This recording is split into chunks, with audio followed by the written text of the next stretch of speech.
সবার আগে বাংলাদেশ নীতি সামনে রেখে দেশ পরিচালনার কথা পুনর্ব্যক্ত করেছেন পররাষ্ট্র প্রতিমন্ত্রী শামা ওবায়দ ইসলাম। যুক্তরাষ্ট্রের সঙ্গে বাংলাদেশের সম্পর্ক আরও শক্তিশালী হচ্ছে বলেও জানিয়েছেন তিনি। ওয়াশিংটনে স্থানীয় সময় সোমবার থিঙ্ক ট্যাঙ্ক আটলান্টিক কাউন্সিল আয়োজিত একটি গোলটেবিল বৈঠকে শামা ওবায়দ এসব কথা জানান। দেশের নাম্বার 1 ট্রেডিং অ্যাপ নিফটি ফার্স্টে পাচ্ছেন ট্রেডিং এর সব সুবিধা, dual exchange access, company analysis, portfolio তৈরি করা সহ আরও অনেক ইউনিক ফিচারের সাথে ট্রেড করতে ডাউনলোড করুন এক্ষুনি।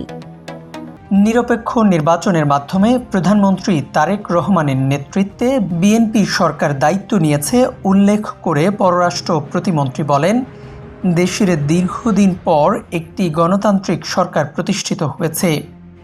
দেশের স্বার্থ ও জনগণের কল্যাণই বিএনপি সরকারের সর্বোচ্চ অগ্রাধিকার। অনুষ্ঠানে সরকারের পররাষ্ট্র নীতি তুলে ধরেন শামা ওবায়দ। ওয়াশিংটন ঢাকার মধ্যে বাণিজ্য, বিনিয়োগ ও বিভিন্ন খাতে সহযোগিতা আরও বাড়ছে বলে মন্তব্য করেন তিনি। নিফটি ফার্স্টের সাথে ট্রেড করুন যে কোনো জায়গা থেকে, ক্যাম্পাসে ক্লাসের ফাঁকে, ঢাকার জ্যামে বসে কিংবা ঘরে বসে। ট্রেডিং এখন হাতের মুঠোয়, তাই ট্রেড করুন যখন খুশি, যেখানে খুশি।